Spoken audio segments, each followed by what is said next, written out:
you mentioned the beef with 50. It got deadly serious. There was a lot of false, from my perspective, a lot of false coming back together, or this is over, and then y'all was still throwing shots at each other. Right. But then after a number of years, it seemed like it was really over. It was pictures of y'all or footage of y'all in a strip club together. Now that, like for me as a fan, it's over. But for me as a fan of 50, the musician, and 50 has shown me a lot of love, and you show me a lot of love. Can you talk to me about, if you feel like this exists, any magic musically between y'all? I think that now me, I would entertain it. You know what I'm saying? Just because, not because I'm unselfish. I'm an unselfish MC. I feel like I would do it for the sake of cats who want to hear it, who want to see it, who relished in that moment that me and 50 had. And I mean, if me and 50 never had a beef, nigga, we might be billionaires by now. Yeah, it was a good situation equally. from the outside looking in. Me and him in the studio by ourselves with an engineer was fucking A, B, C, D, E, F, G. Like, he knew what to do, I knew what to do. We put our voices together, and that shit made magic. I got songs with me and 50 that are still on hard drives at my house that are timeless. You know what I'm saying? And so I would definitely be open to it. 50, he move a little different. You know, even though he forgives, he don't forget. And I'm talking about, I really fucked up G Unit Clothing, the record company, the whole shit. I put G Unit in flames. And yeah, he didn't like that. Okay. And still to this day, Power being as amazing as it is, I watch Power every season, every episode. Who killed Ghost, nigga? I'm waiting. Wait, let us know. Come on. No, I don't fucking know. I know, not you. I'm saying in Nigga, general. Tariq, I know you don't know. I don't know. But yeah, man, I'm waiting like everybody else, so I'm a fan of that. But I know one thing for sure is that if 50 is going to be a power in hip-hop at any moment from now, or come with anything that's going to be like really looked at and judged as like, damn, 50 back, he got to be standing next to me. Yeah, I just pictured a G Unit tour with y'all doing Hate It or Love It. That would ring off. Like a Marion and Bow Wow, but gangsters. Yeah. Yes, Yeah. I'm down. Hey. I'm down for that. And shout out to them niggas. Marion is doing wonders. He is like, the nigga, GOAT right yeah, now. I seen the little tour. What's up? I seen that shit. I was like, this little nigga a genius. He is the GOAT. The fact, He playing chestnut. The most unbothered nigga on the earth. listen, and it's like everybody's talking about it. He's like, all right, I'm gonna let y'all talk. I'm gonna let y'all talk. I'm just gonna post Little my meditation Fizz, videos. Little Fizz would get beat up every day of the week if I was a he Marion. deserves it.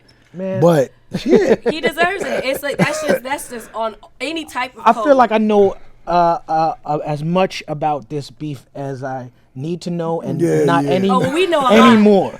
Finally, some of that is up and but the hey, gospel. in part, and we'll Like I was move already along. an adult when B2K came out. Yeah. You listen to B2K. Don't do that. I was like right on the edge. You know what I'm saying? Bump. I came right into Icebox where my heart need to be. Oh, that's You where know that's what where I'm saying? Mariana is today. That was like, damn, I really like this song, but I'm a gangster rapper now. Yeah, man. But peace and blessings to Marion just for his composure through it all, man. For you know, sure. because it takes a lot. Those are that man's children, and it takes a lot as a father to hold back, man. So Yeah, man. and then peace and blessings to the other half, man. Like you know, like I mean, for real, They man. don't gotta be. I just feel like they don't have to be If it is in love, out like I they do, don't man. have to I know throw that it in right. his face. That's my boy band era yeah, right there. man. You listen to B2K. You know. I mean, you know I listen to any heartbreak. Nigga. You were listening to NSYNC the other day.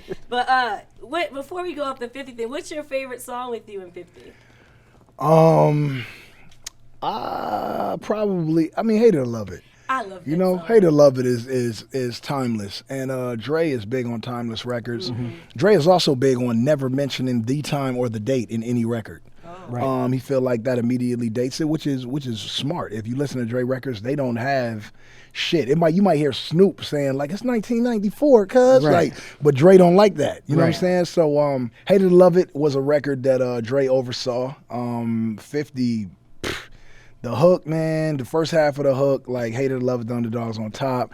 Like that was what 50 felt about me at the time. He wrote that by himself. I came in, wrote the second half. Furthermore, stamping the fact that 50 didn't write shit for me, he wrote for himself. Right. You know what I'm saying? And on a Game album. Like he wrote, it would be like you on my album, nigga, you wrote your own verse. That don't mean you wrote for Game, you know what I'm saying? But and still 50 is one of the most melodically inclined niggas ever. Him like I would say it like almost a Young Thug or a Roddy Ricch. No matter what they say, them niggas is straight up out there, you know what I'm saying? You like regular niggas can't. I don't hear that. Yeah. Right. I would never hear that. You know what I'm saying? I hear the one. I know where my bar is supposed to slide in, and I'm ready to flip. You know what I'm saying? Like I'm an MC. Yeah. But Some it's not niggas just are unorthodox. on that record. It's the melodies, of course. It's the track. The sample is gorgeous, but y'all really dug deep. 50 talk about his mom. Vulnerable. You know, you Coming talk up, about. I was confused. You talk My about your mama mom kissing a girl. Yeah, like, man. It's powerful. You was vulnerable on that record too. Like Yeah, y'all, man. like that's the conscious MC game on that record. Yeah. The shit you know, like halfway through that verse, you start just spazzing out on some just like talking about the state of the black community. Yeah. You know? And I'll let you know something that a lot of people don't know. On that record, we recorded that record in Connecticut at Mike Tyson's old mansion that 50 owned. Yeah, I've been there. And when we did that, Infamous stories there.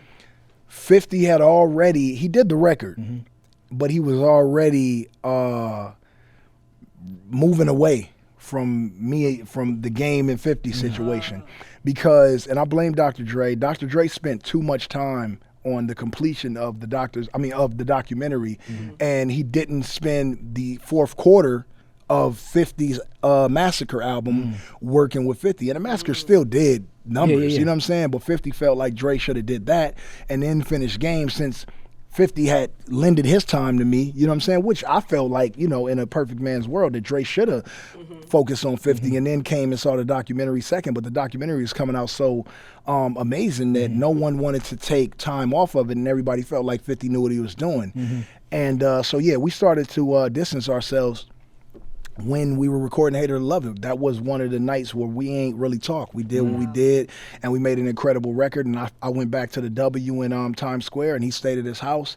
And after that, the next time you heard of me and 50 anything was having a shootout at Hot 97 on the in the snow. And by the way, if you're a nigga from New York and you know what New York snow do, and I'm from California and never been in no real, this is one of the coldest nights in New York history. Nigga, I had on Converse running in the snow. What? I must have slipped 80 times trying to get to the Escalade. We was busting real bullets. One of my homies got hit. You know, he's still alive, you know, and in jail. But yeah, man, like we was shooting, they was shooting, shit was crazy. Me and 50 stared each other's in the eyes with guns drawn.